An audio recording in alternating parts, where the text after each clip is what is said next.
Warning, the following show uses bad language, politically incorrect statements, unfiltered comments, and topics that may cause a state of annoyance. Neither shitcoin.com or JMO are responsible for what you do with your money. This is not financial advice. Put the needle on the record.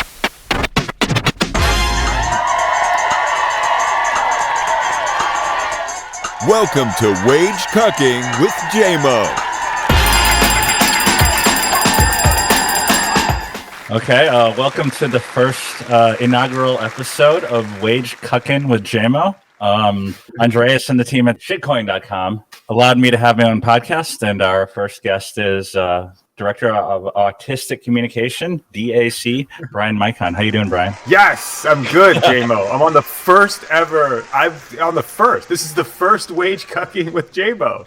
How does it feel to be the first Wage Cuck? It's amazing. It's going to be, I could tell it's going to be like a multi-year Seinfeld-like run in this motherfucker for sure. I mean, like, it's going to be amazing, isn't it? How could this miss? You got me on as first. All right, Brian, I guess let's start off with your history with Bitcoin. I've known you for quite some time. You're a poker player. I was an ex-poker player as well. Tell me a little bit about your past and how you got into Bitcoin. Fun to be ex-poker, gotta love it. Probably go out there and play the World Series this summer, but that doesn't count, obviously. It doesn't count. I'm just gonna go yeet the money in, late reg, do whatever I want. But I started playing online poker for whatever reason, just like you did. You're not gonna go get a real job. So you're gonna play poker, you're gonna invest, or you're gonna do whatever. And, I guess like the real story is just, sure, I made an online poker forum, but who cares? And I'd even made a golden tee forum before that. But none of that mattered. Really, it all starts at Bitcoin, right? I mean, that's where all stories basically start these days. And so 2011, I had already been on television for some World Series of Poker, whatever, minor poker guy, a little C- poker celeb. And I decided when I found Bitcoin that this would solve all of our stupid gambler issues that we used to have, where you would win finally, and then you'd get a check from like a Canadian bank drawn on US funds, and you'd go to the bank and you'd just have it. You'd be like, hi, I'd like to deposit this to my account.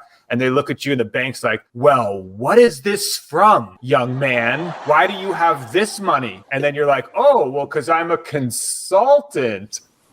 And then they would be like a 3-week wait, and you'd be so pissed, and you'd be like, all right, what the fuck?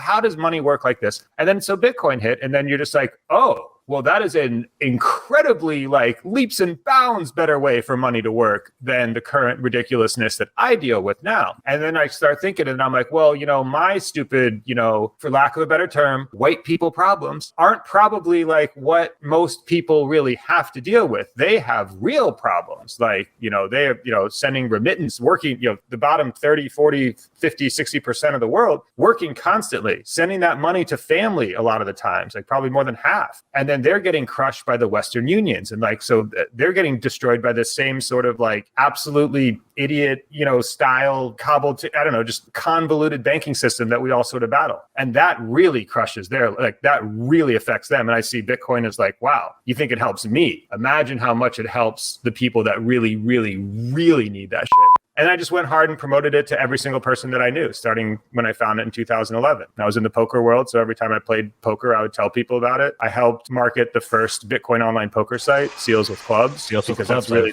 played quite a bit on Seals with Clubs. That was one of my first use cases of Bitcoin, besides transaction of money, was playing poker against not so good poker players on Seals with Clubs. The early players were more Bitcoiners than poker players, just trying to do something with it. Just watch it yeet around the internet, see if it'll send, see if it'll receive, and that's awesome, JMO. And the butterfly effect of running around telling everybody that I knew, which were mostly poker players. I'm in Vegas playing series events, and just go out and play cash during the year and just talk to people in tournaments. And it's created this so overweight with poker players space, and the ceiling is just so much infinitely higher. And those people that are trained up from poker, if you did poker for 4, 5, 10 years before crypto, perfectly tuned from a risk reward standpoint, from being comfortable with losing half your money immediately. Whoa, Wage Cooking with JMO. It's funny you bring up remittances as one of the early use cases of Bitcoin, because my background in Bitcoin was similar to yours. I got into Bitcoin because of necessity, right? I was playing poker, and then legislation called UIGEA passed, which basically outlawed online poker in the United States, but also outlawed the interaction of poker sites with U.S.-based bank accounts. So as a U.S. citizen, not only could I not play poker, which was my job at the time, but I couldn't even move money back and forth from online sites to my bank account. So my first big interaction with Bitcoin was, I think, around 2012, where I was playing poker in the Philippines, and I won some amount of money. I think it's like around the equivalent of like $150,000 US. But the casino there didn't do bank wires, so they just gave me the entire amount in Filipino peso. And if you've ever been to the Philippines, you realize like the largest bill in Filipino pesos is like $18, $15, somewhere around there.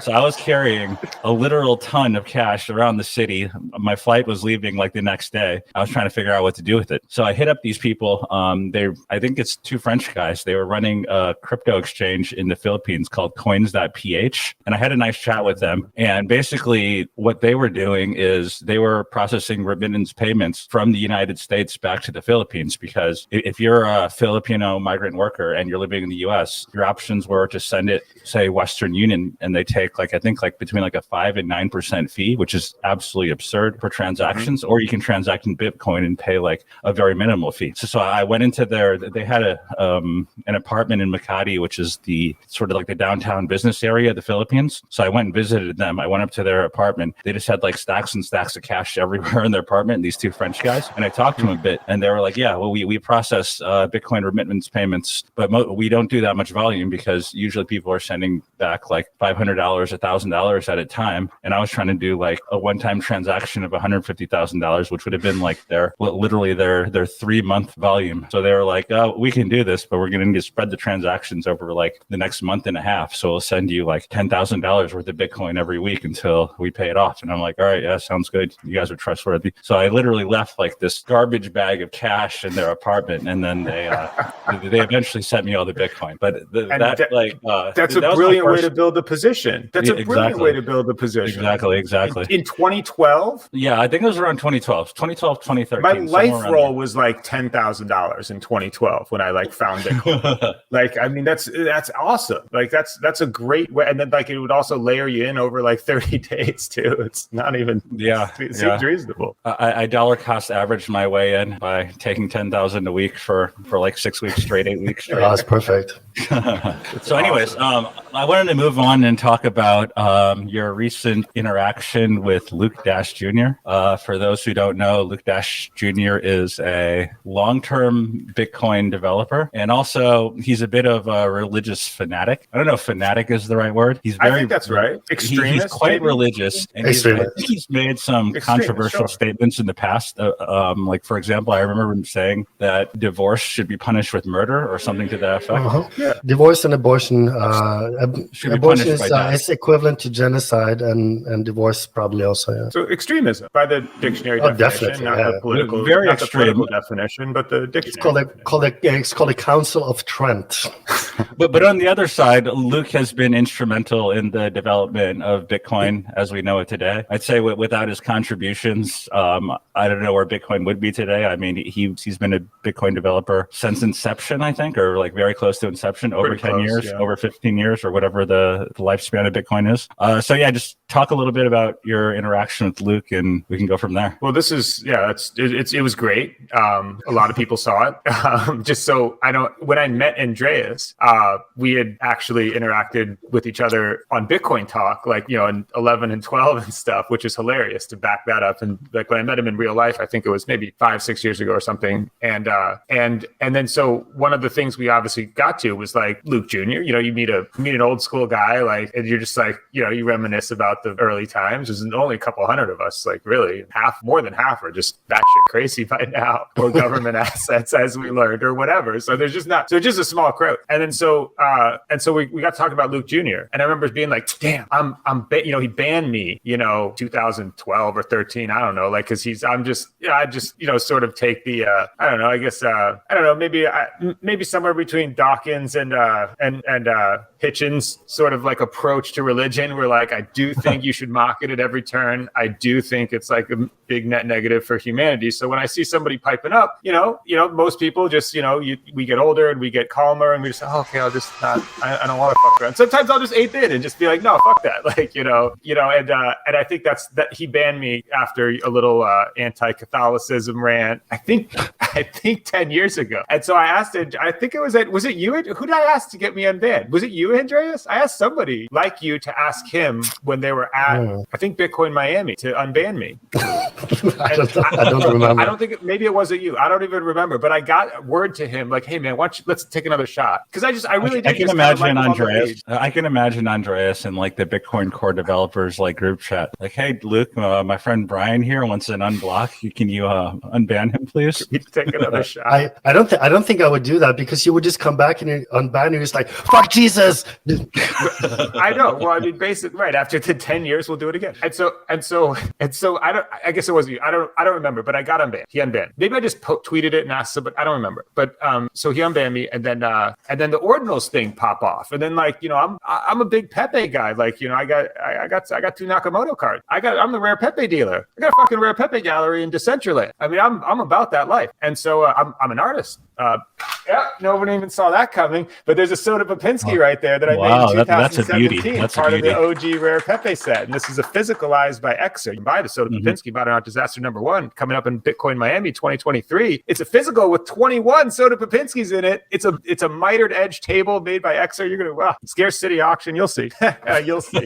You guys think I'm joking too, but I ain't joking. I know you're not joking. 3-part Soda Popinski Modern Art Disaster that I'll use to jettison my 500 remaining issuance over the next 3 years in physical pieces done by Exer. The third of which will have AI music by a Lithuanian gentleman named Gleb. That's not a joke. That's real. Anyway, so where were we? Luke Jr. So Ordinals come out, and then now you can jam a JPEG into the blockchain. You can look at Ordinal number 1088 and see that beautiful Soda Popinski in that fucking blockchain forever. Ha ha, Luke. Who's attacking Bitcoin? Who's using it? It's a great debate that's sparked. It really is. So like these small blockers, everybody kind of remembers. You have to check what year it is. It's like in 17, there were the whole BCH split was all because should blocks be big or should blocks be small and preserve that ability to run the blockchain? And then that debate, it looks like we're about to pop that off a second time. I mean, we already have, which is awesome, which is a great happening. Even if you hate it or love it, it's great to see, how if you think Ordinals is an attack, then it would be interesting to see how it heals, or if it heals, if that's your viewpoint. If you think of Ordinals as this is another really cool use case for the Bitcoin blockchain, if you're more of a like, okay, blocks could be bigger. It really doesn't matter if we jam in, 4 megabytes here and there. It doesn't matter. We got enough hard drive space. Everybody can run the chain still. It's not going to blow up too big. So, I mean, if you're of that standpoint, then you're like, oh my God, this is the first interesting thing that's happened in Bitcoin in a long time from a protocol level. And so Luke Jr. is just like from 10 years ago, is of the super small block ethos. In fact, I think he made some statements a decade ago that I think Andreas would remember too, where he said, like, I hope the fee market gets to, $100. I wish the blocks were like a tenth as small. It's something insane. He made some insane statement. 350 kilobytes. He basically doesn't want. He basically doesn't want anyone to like actually use Bitcoin or the blockchain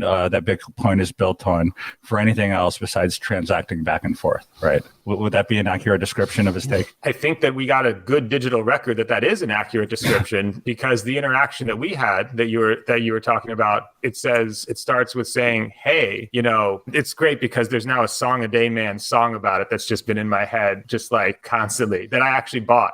Thank you for whoever stopped bidding.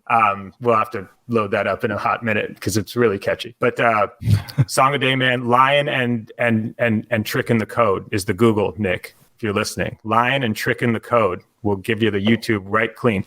So I asked Luke back and forth I'm the director of autistic communication, so I am very good at dealing at speaking with autists. And now I usually use my powers for good. In this case, maybe you could make a case that I use them for evil. But I mean, I don't know. Maybe I think it's worth it overall. That's where the ethical balance comes out. That's where the math comes out in my head. So anyway, Luke said, I said, basically, we can agree that that ordinal transactions are making valid Bitcoin transactions. Like we can agree, right? And he says, no. And I'm like, well, okay, then how are they included into blocks?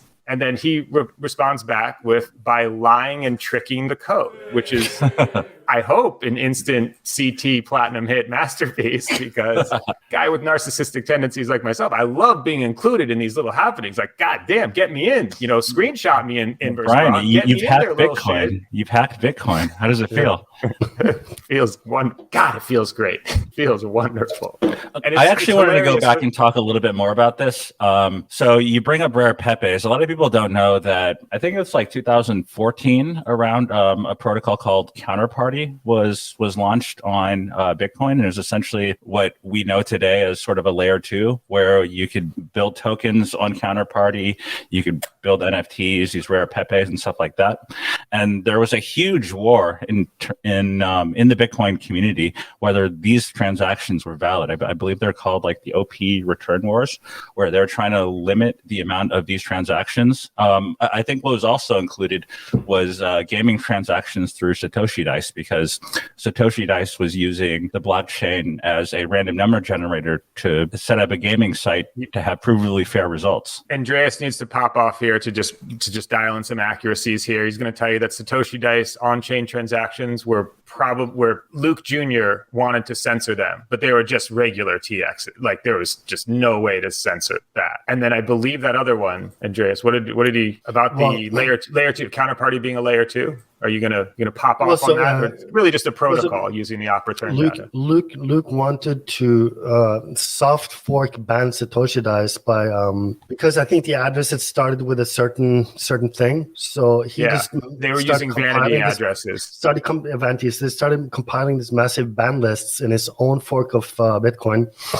and because he was the maintainer of some operating system, I forget which one, he actually snuck it into the official distribution, which caused so much backlash. And his reason was not the attack on Bitcoin. I think it was in fact that Bitcoin is gambling is a sin.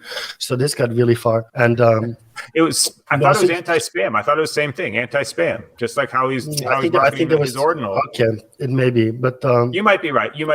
No, I don't actually remember. Really. But the other thing, if Counterparty is an L2 or not, is a bit hard to say, because it's the same as Omni, where Tether was running. It's like a meta protocol that speaks. You're just using the op return data in your own way, and then you just develop a protocol that just, okay, look, this is how you interpret. If you want to, you can go look through all the op returns, and here's a rule set, and it's an asset trading protocol. It is true, and it is a layer 2 the way we know them today, in the sense that the fee currency is still Bitcoin, and it also derives Bitcoin security. So I don't know. I feel to be a layer 2, you have to have your own chain, but that's all right. We don't really need that's too nerdy. That's not shitcoin.com discussion. That's ayahuasca circle discussion in Mexico. Note for the future: I won't call Counterparty a layer 2. It does have like similar utility as what layer 2s are used for today, though. I'd say for sure, exactly, for sure, absolutely. And that's too nerdy to even correct. But I see Andreas like and I'm like, yep, no, I got it. I didn't make your face. I can't sleep at night. Okay, maybe it's me. Maybe I'm projecting. And I can't sleep unless we really address it. Okay, so where were we? Ordinals, Junior, Counterparty. You're right. Your mic is cutting out again. Yeah. Is it? It's Cooking with J-Mo. One other thing I would like to talk about with you two, since you two are OG Bitcoins, I say, the issue with Bitcoin scaling or lack thereof in comparison to the other blockchains that exist today, mainly Ethereum. Do you guys have any thoughts on that? Bitcoin is essentially the same as it has been for the past 10 years, while there's these new protocols that have added quite a bit of functionality, whether it's like smart contracts or whatever. Do you see Bitcoin maintaining its top position without any innovation in the next 10 years?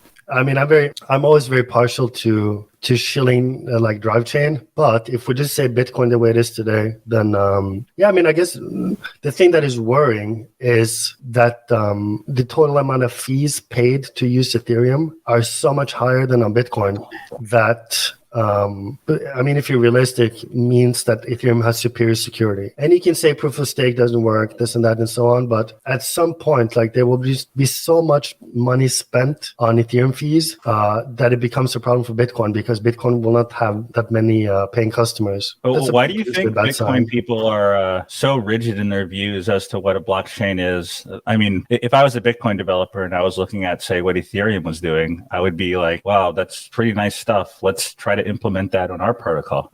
You think there's a reason why the OG Bitcoin developers don't want to innovate in any way? Yeah, I mean, I don't know who's left. There's as far as I know, most of these guys have kind of all get to the point where they realize you cannot change anything and they leave the project. So I can't believe how right you were about Drivechain, like even in 18 or whenever. And I mean, obviously before that for you, but I can't believe how right. I completely get it. And this is a pretty nerdy discussion, and you would have to sort of look up the BIP to like really understand it. But I mean, to have something that settles to Bitcoin, but then could essentially bridge to essentially an EVM like chain, something with smart contracting and like real proper, asset trading and things like that, like all the things that come with smart contracting. Not having that settled to Bitcoin, I think was a big mistake. I think that was not like an extinction level event, but I think that the course of history alters greatly if by not having it. I think if Ethereum, like Vitalik originally wanted it, was essentially maybe through something like Drivechain, was essentially on Bitcoin, then like you just have a fucking powerhouse that like everybody knows what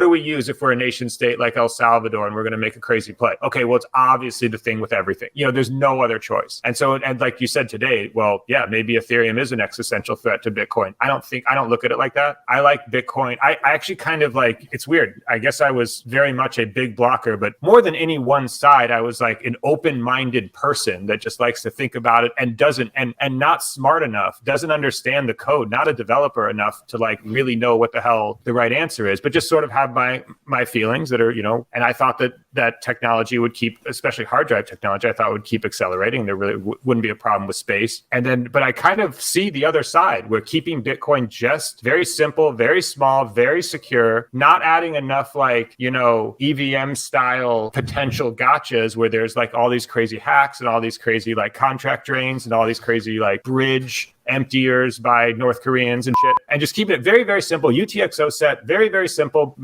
public key, private key. I kind of see the value in that. I kind of see that value a little bit. And I think a lot of other, I mean, Michael Saylor and like all these other like sort of like big company, nation state level sort of money also sort of, I think, see the simplicity in it as like, this is what Bitcoin does. And that is good enough for me. It just does that and nothing else. And I think, I don't know, I see value there too. And again, still same level of confidence as 10 years ago. I don't fucking know. I kind of think that blocks can get bigger, but I don't think I'm even smart enough in that arena to like make a good statement on it, like real strong statement on it. For those who don't know, Drivechain is BIP 300, I believe. It's Paul Stork's project to bring smart contracts and more functionality to the Bitcoin blockchain. And I think it's pretty much the only hope for Bitcoin as we know it today to compete with these new smart contract enabled blockchains like Ethereum, Solana, Avalanche, stuff like that. Do you guys know of any other projects that are doing something similar to what Drivechain is doing? I know there's Rootstock, but I'm not familiar. And RSK. Yeah, it doesn't seem to have that much traction. There's something called Blockstacks or Stacks, which I'm also not familiar with. That hit my radar the other day. Somebody spammed me with it, but it looked like something legitimate, but I haven't looked in. Yeah, I'm not sure. But as far as something decentralized, I haven't heard of anything. I think many of these projects rely on like maybe some secure computing, which means like trusted parties. I think Drivechain is the only thing I've heard of. Yeah, that is trustless, and it's it's tough. Especially, I'm guessing some of the people who also want to make sidechain technologies have started companies where they put some trust in themselves. So yeah, I'm guessing some of the competition is actually more centralized, so that those incentives would get a bit weird as well. Do you guys have an opinion on the need for decentralization? Because if you look at a lot of the protocols that are built on Ethereum, stuff that are built for decentralized finance and other applications, if you take a deep dive in a lot of them, they aren't really decentralized. Like an example I can think of, you mentioned the bridge exploits and the bridge hacks. a lot of the bridges are just like, for example, the is it Phantom? That's I think one of the bridges is just like three guys that control the keys, and then you deposit onto a deposit address on Ethereum, and then you get the corresponding token on the blockchain. I mean, that seems like the opposite of decentralization. But as long as it doesn't get exploited, it seems to work better than the decentralized ones that have issues with their code and get exploited. So to me, I know there's like a lot of purists that think that everything on blockchain needs to be decentralized, but I'm more of a guy who thinks that functionality and security is more important. If it's three guys that are holding $1 billion worth of assets on a bridge, but you'll never lose those assets, I think that bridge operates better than a trustless smart contract bridge that gets taken over by North Koreans every other week. I mean, I think that I know exactly it's brilliant what you've described, because if you look on even under DAOs, and it even extends more, past the DeFi bridges to DAOs and stuff, where there's just like really big holders that are oftentimes close to the developers or are the developers. And so you're right. But I think the stage we're at, like, I know it's kind of stupid and there's so many memes about like, we're still early. Like, we are still early. Like, I mean, so you have these bridges and these things that will probably become, I mean, you'll probably shift your statements about that. If they check up on, if we do this again in 10 and 20 years, then you might be like, oh, well, no, now the decentralized bridges, 20 years from now are like, oh, these are way better. It's way better than having three guys with a key that could go off the deep end, or we could scopolamine this dude and get his key. And then this dude is having an affair, so we can blackmail him for his key. You know what I'm saying? Just like, I'll bet in 10, 20 years, that shit is bullets. And I'll bet, I mean, right now, obviously, it's just Swiss cheese for these, with the velocity of hacks. And I mean, I have noticed that the amount of hacks in DeFi, either people have lost interest or they've gone down a lot. Like, there's some it seems like there's just the security has improved but just by getting wrecked. So bear market things too. Yeah, exactly. But when it comes to decentralized or not, I mean, to me, it depends what I'm doing there, right? Depends how much money there is. If I mean, for example, FTX was a good example. It seemed very trustworthy to most people, and then it was actually just a show in many ways. And it's been the same with Bitfinex. I mean, most people would trust Bitfinex quite a lot. I don't know about you, JMO. Would you trust? I would trust Bitfinex, but I talk with Paulo, and I've known Phil Potter for quite some time. They both seem like trustworthy dudes, but I don't know anymore. Like, I was actually thinking about this the other day. Like, let's say 5 years ago, not even 5 years ago, like a few years ago, one of my friends wanted to get into crypto, and they asked me what is secure. I would say maybe don't trade on like the smaller exchanges, maybe trade on the big ones like Binance, FTX, stuff like that. I wouldn't trust the lending platforms like BlockFi, which that would work out okay. But then, like, I would say if you want to interact with decentralized finance on Ethereum, you could use like XYZ protocol or whatever. And a few years later, FTX is gone. A lot of these protocols are exploited, and these people would have probably been better just hanging onto their coins, keeping them on the Trezor, and then just like waiting it out. And I'm pretty experienced in all these spaces. So for like a newbie to get in and to try to make the right moves in this space, only to get wrecked, while the people that don't really know what they're doing, they might have had their money on KuCoin or Gate.io or whatever, like secondary exchanges that have been rumored to be insolvent for like years and years and years, somehow have outlasted like BTC. Some of the major ones. It sort of makes me question my ability to predict these things. Same. Like I've been very critical of like Binance. FTX looked brilliant. FTX looks so good. So good, yeah. Great. There's no way that a savvy person would have said, get your money off FTX before. And you're looking at the stadium in Miami, and this guy's he's bailed out every fucking company. You're looking at the daily take on the derivatives markets on FTX. They're making 10 million a day. How the hell is this a fucking massive? How is there a hole in the sheet? Yeah, the whole situation is incredible, because I'm close with some of the FTX employees, like some of the Alameda traders. Yeah, it totally caught them off guard as well. It seems like it was only at the top where they knew exactly what was going on. And I know they had like a pretty lean operation. I think they employed like less than 1,000 people, whereas like Binance probably employs like upwards of 10,000 people. So it was like a small operation to begin with, but then also like just a very small fraction of the people working at FTX or at Alameda actually knew what was going on. So it's kind of a messed up situation for the people involved with the companies, but not necessarily involved in like the day-to-day decisions and finances, for them to be exposed to to this. They're looking at the company P&Ls. They're like, look, we're printing money. Look, our derivatives exchange prints money. 1 million users. Like how? Yeah, it's absurd. And a lot of the, I know for a fact, a lot of the FTX employees got double fucked because I think they were offered last year or maybe the year before to invest in FTX at half the last round's valuation. So I think they maybe raised around a $10 billion valuation. And I think Sam offered every employee to invest up to $250,000 at a $5 billion. These numbers may be off, but it's something like that. So if you're an FTX employee and you see how, like, in theory, how much they're making, even if you don't have the big enough bankroll, if you can invest at half its reported valuation, you might go all in, right? You might put literally every penny you have into the company. But so back to like decentralized or not, then it's so hard because I do like some centralized website, and I've worked at Kraken. I would say like, I know Jesse, I know those guys. They would your money's good over there, and I would say the same about I guess like Bitfinex in many ways. But the thing is, like, I don't actually know. There could be a lot more to it than I know about any place. It's impossible. Are we talking to know. Bitfinex 2016, or are we talking like or are we talking Bitfinex now and then the Tether and then all of that? Now, yeah, I would say we're talking about like the Bitfinex and Tether situation right now, because I actually get a lot of questions still about Bitfinex and Tether, and I mean, in my opinion, I think those things are fine, but I don't know how much my opinion really matters. Like I know some people that involved in Tether. I know some people involved in Bitfinex. They've been legitimate people for like the 5 years that I've known them, but I don't know what that means today. It's 2016. Because I caught a case for the whole poker thing, I am looking at the security.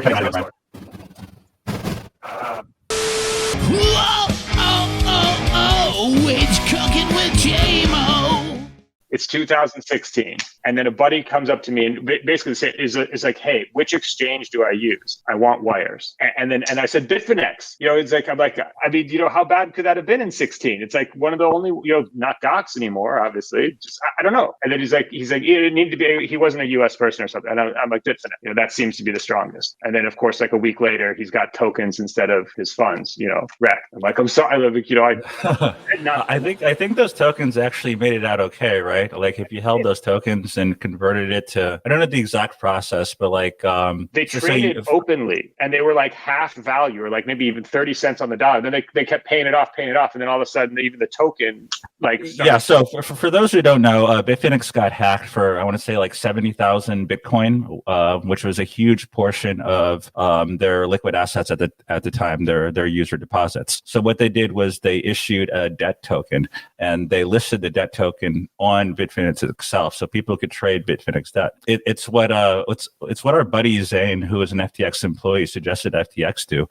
Issue a debt token to the people who had funds trapped on FTX and allowed them to trade that on FTX while they recovered the whole. That obviously didn't happen, but which is a sweet idea. Which is a great idea. I mean, if you look at what happened to Bitfinex, I think what happened was the token started trading in around like 20 to 30 cents, and then they gradually went up, and then Bitfinex actually offered people to convert it to some sort of equity in Bitfinex through an SPV. I think if you did all of that, or if you held on to the tokens, let's say each token, which was worth $1 in debt at the time, was worth 30 cents. Today, I think it's worth like much more than $1. So people were made whole from the whole Bitcoin hack situation. It's a way different scenario though, because Bitfinex, by all, again, what it looks like to me was run like a very good, like almost like a BitMEX kind of like Arthur and the boys that really have their shit together kind of organization. And then FTX, when you look under the hood, this guy is just yeeting the billions and the hundreds of millions every which way. Doesn't look like he was like embezzling it and trying to like make off with it. It just looks like Robinhood. Yeah, I'm in for 400 million. Oh, piece of property for 30 million. I'm in. Effective altruism. Company for $1 billion. I'm in. I'm in. Like he just said yes, and he loved getting the dopamine hits of the CNN and the CNBC articles. And he's like, Sam Bankman saves it again. Like I think he just went nuts like that. Which is far different than Bitfinex if you're going to issue a debt token and then future equity. I mean, it just seems like one is very savable and obvious, and the other one is like, whoa, let's see what it might be savable. You might win, but this one seems more kind of crazy. I actually think it's more savable than you think, because even though he was malicious with user funds, FTX as a brand, as an operation, was incredible. Like that they were making so much money. They found $5 billion or something already, right? Yeah, exactly. And that's if crazy. you ever use the exchange, you're looking under the couch cushion, like, oh, here's some DeFi, here's another 150 million. Oh, look, Sam, you did it in here. No, but if you ever use the exchange, you realize that it's like a very well designed exchange, right? Like they're you could process OTC through them.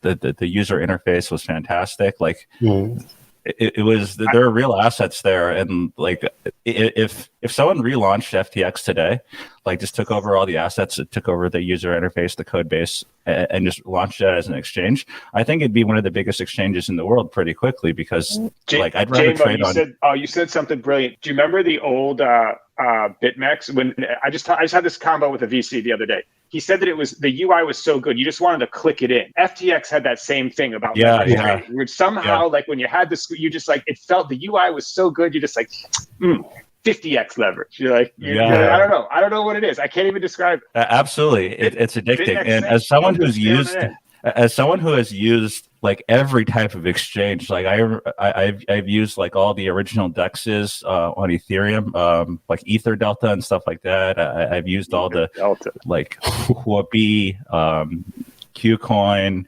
Gate.io, like all these like ridiculously shitty exchanges. I mean, I have to use them out of necessity, right? But I don't really want to use them. Whereas every time I log on FTX, I absolutely loved my time clicking buttons, having fun, trading, watching numbers go up, watching numbers go down. Dude, new product, Trump product, right at the height of the insanity, so you could get some exposure and then like even leverage. And you're like, wait, that can't. I was actually live trading like election night. I think FTX. Didn't we have you on Market Mania? No, we didn't have you on Market.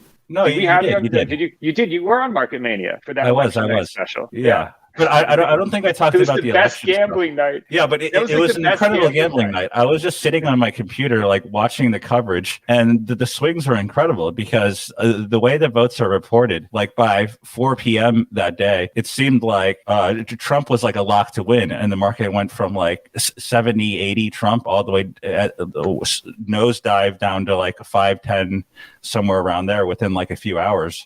So it was a lot of fun trading that market on FTX. JMO, do you remember that was a level 1 thing where like anybody that read really any coverage about how the votes would come in, it was known that there would be the late Democrat whatever's just by whatever state closes at whatever time, whatever Nate Silver's got it drilled. And everybody knew this, but it was total level 1 where like every TV was like, the current stats are overwhelmingly Trump. And then I think it was really level 1 betting on this. They're just immediately go buy, Trump. Yeah, absolutely.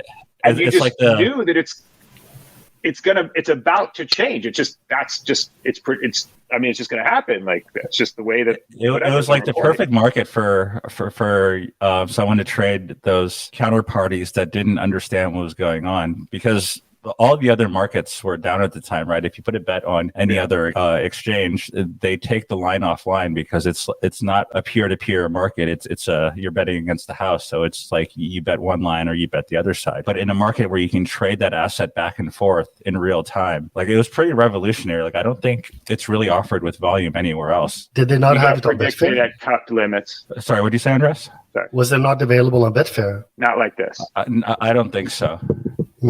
Not like this. I also don't think Betfair has the volume and the liquidity in those markets as FTX did. The closest thing was predicted, and I think max bet's like 1,200. But you still got to watch the ebbs and flows. You still got to watch the live trading of that asset. Yeah, on FTX you could have. I think I had like a couple $100,000 in open interest at any given time that night, and I wasn't even like I'm friends with Alex Weiss, and I know he was trading heavily, probably way bigger than me that market. So there was a lot of people the market exchange maker. Trading. Yeah. I think he was the Trump market maker in that market. If I think so. I think what he did actually was he bought Trump. Yes. pre-election day, right? So he was all in Trump, and then when the market favored Trump, he just sold all his Trump. Sold all that shit. And I think he went the other way too. I think that he destroyed that. I'm not sure if he actually thought Trump was going to win pre-election night and then decided to hedge out of it, or he had this whole thing planned, but it sounded like he did really well in that market. He's a super interesting guy. I would love to pick his brain on that, honestly. Whoa, it's cooking with J-Mo.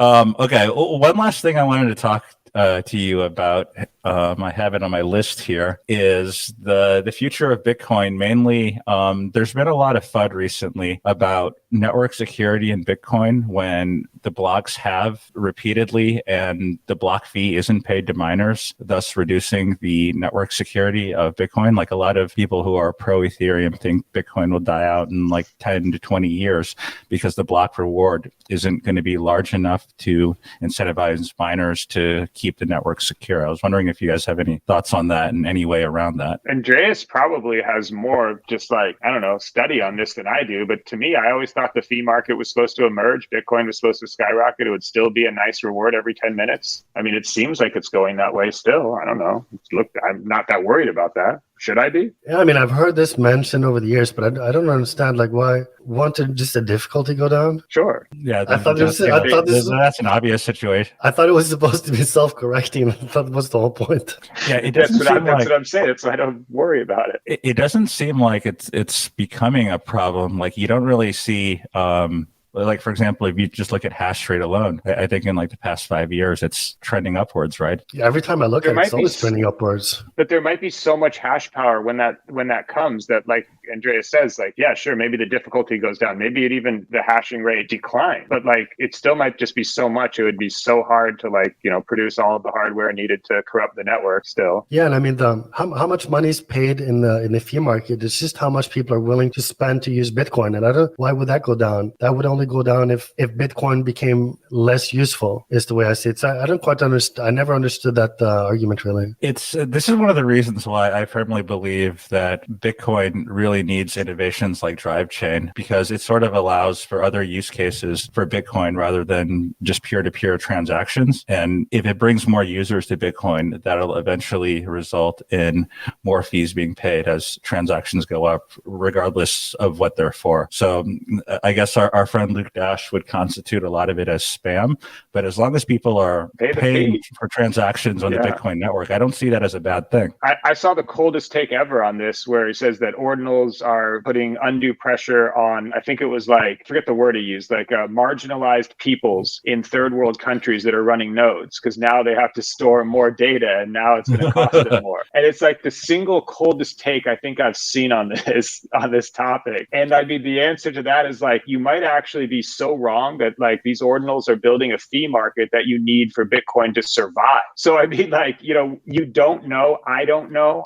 I don't know. But it sure looks like a fee market is good for the network. Yeah, absolutely. Be it for JPEGs or Drivechain, smart contract bridging, all seem good for it to me. In my head, in my primitive ape brain. Yeah, it seems like the detractors are sort of just grasping at straws right now, trying to figure out something wrong with like any innovation and trying to put it down. I mean, from an outsider looking in on like some of these statements, that's what I see. Like, I don't see any real validity to these claims. There's a strange religiousness that developed around maximalism, and I think it's really bad, just because I think that you have to hold your mind open that maybe a better idea will be invented in the future. Like, obvious, it's just, it's run that way in the course of all of human history, that eventually, if you wait long enough and then that a better version comes out, we sort of just keep upgrading. And I mean, you can't say this is the only good idea. I think that's very important. One of the issues I have right now is, so when I first got into crypto, Bitcoin is basically the only player on the block, right? If you were in crypto, you held Bitcoin. Like the other coins that existed, didn't really have any claim to have any market cap. They didn't have any functionality. When Ethereum came around, I even remember Vitalik's post on Bitcoin Talk. I know you guys mentioned Bitcoin Talk. But back in the day, Bitcoin Talk was like where Bitcoins hung out before Twitter existed, before crypto Twitter and stuff like that. You just log on to Bitcoin Talk and see what was up. But Vitalik made like a long post about Ethereum. This is like before the Ethereum ICO. And I remember one of my good friends linked me to it, and I read through it, and I was like, this is some really good stuff. But so I actually contributed to the Ethereum ICO, but the whole concept of an ICO was foreign at the time. Like people were like, so you want Bitcoin? You want our Bitcoin to develop this? Like that doesn't make any sense. You're gonna print your own fake money out of our Bitcoin. And then fast forward like 4 years later, there's an ICO a day raising like 30 million, 50 million, $100 million. It's funny how the space evolves. But one issue I have today is that a lot of the Ethereum maximalists sort of think that Ethereum has won already. Like I see that all the time. It's over. Ethereum has won. There's nothing else. When in reality, it's hard to predict these things. Like I know when I met Andreas, he was I don't know if I want to bring this up, but he was more of a Bitcoin Cash maximalist, right? Yeah, I was really into that for a while around the block size wars, just because I was used to spending Bitcoin and it became impossible. So I really hoped it would have a chance. Yeah, and it makes sense. I don't think people should really be set in their beliefs as information and as technology progresses. Like we experiment with it. Why not experiment with everything? Like why not see what sticks? Why not like not be afraid to try things? Like here in Antigua, we had the opportunity to roll out a Bitcoin Cash base layer. It also could be expanded to other things like point of sale terminals to like 60 or 70 merchant, and just like see if we can like, stimulate an account, see if we can just like pick out a crypto and use it here as money, like in the fucking marketplace, like to run it. And I mean, I think that experiment, while it hasn't been like amazingly successful, I think it's important to run. It's also important to fail sometimes, just to see like that it doesn't work and to try shit. I think it's a way worse thing to not try shit and be scared of like, I guess, being in the wrong, the not cool kids club when like, and it's very difficult to do that in the space, especially publicly, to say like, hey, I'm going to use this coin to try to do this. Like, oh, you only like that coin? No, but I'm going to just try this thing with like 12% of my time, of my work time, and see if it works and see if there's a business there and see if like the community likes it and see if we can drive adoption of it or see if that's how it works. It's fucking early. You have to experiment and try shit and not be afraid. And I think you have to not constrict yourself only to like, okay, I'm only going to use this and I'm not even going to look at anything else. Yeah, exactly. I think Bitcoin Cash is actually pretty interesting. I mean, I think the reason that it failed, I don't know if it's failed yet, but its adoption has been stagnant for quite some time, wasn't because of technology. Like I remember when I was using Bitcoin Cash, payments were instant, right? It was substantially better in terms of like usable transactions than Bitcoin. The biggest issue is that no one really uses it. I mean, you have Roger, and that's about it, trying to push global adoption for Bitcoin Cash. But there's a social side to crypto. If humans, that's how Bitcoin was created. A bunch of humans started using it. The first guy did the pizza, and then all of a sudden, if you get some sort of a network effect of a couple 100,000 people that think it's money, then all of a sudden it's money. Now, if you get some millions, then it's like started to become hard money. And just exactly. Like, it's a strange marketing issue that could be a whole nother podcast around Bitcoin Cash. But like you said, shit, man. If you open the wallet and it's fast, simple, and easy, and it really does fucking work, then like, okay, let's, why not fuck with it? Like, what's wrong with it? Why can't you use it? And I think I think everybody just auto shits on it when they hear it. No one really looks at how it works. They just auto shit on it from a marketing perspective. I think the same is true for smart contracts or programmable blockchains with Ethereum. Like if you look at the other layer ones outside of Ethereum, they're doing some interesting things. There's some that have like died out that were around 2015, 2016, 2017 by developers that sort of started new blockchains. But it's more of the use case of the blockchain and the actual adoption versus the technology itself. So Ethereum has a huge lead in terms of people adopting it and using it and building on it. But it doesn't necessarily mean it has a huge technological lead over what's being developed right now. So I guess the question is will any of these chains that may have superior technology be able to gain mainstream adoption to compete with Ethereum or the other major layer ones in the smart contract space? I guess we'll find out soon. Yeah, I mean, I definitely hope so, because it's the competition that drives it forward, right? That's simply how it is. If there's just the one, if it was only Bitcoin, it would just be the same forever. Yeah. Because you'd have nobody. Yeah, if it wasn't for Ethereum, I mean, smart contracts would actually seem impossible if it wasn't for Ethereum. Solana, because of Bitcoin, you're just like, we have Bitcoin script. How can we possibly make all these like a prediction market lending platform? That's impossible. That's what you would think. Yeah. And the same will be true with Ethereum. We're talking about, I mean, the stuff we're talking about that is impossible in Ethereum today because it's too slow or it's too expensive with the gas or whatever. Well, some other chain is going to come along, and on that chain, all these things will be trivial and cheap and fast. And then that lights a fire under Ethereum, right? Yeah.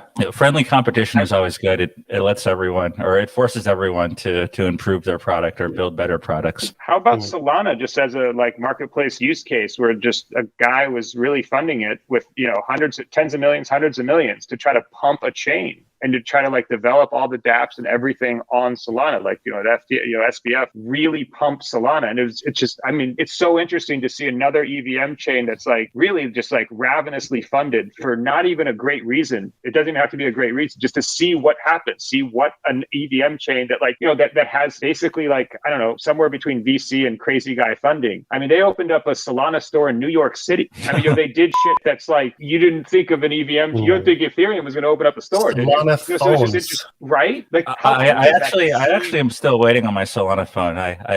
I sadly bought a Solana phone. I'm actually still kind of bullish on Solana. I believe in it. I don't mind it. Dude, how cool is what they did since the FTX explosion? Like watching OpenBook, start after essentially like, however, I still can't figure out how to add liquidity to OpenBook. I tried to just go down the rabbit hole, couldn't fucking figure it out. It's not my Uniswap, like, let me make a pool. Here's the funds. Yeah. I don't know how the hell you guys are backing that thing, but the Rollbit coins are going back and forth, so it's fine. And I mean, but that as a whole ecosystem, and as that big happening from just a couple months ago, just a few short months ago was that implosion. And it looks like the Solana ecosystem, again, sort of an amateur, like outsider looking in, don't really use it that much. It looks like it's sort of like self-healed and sort of recovering.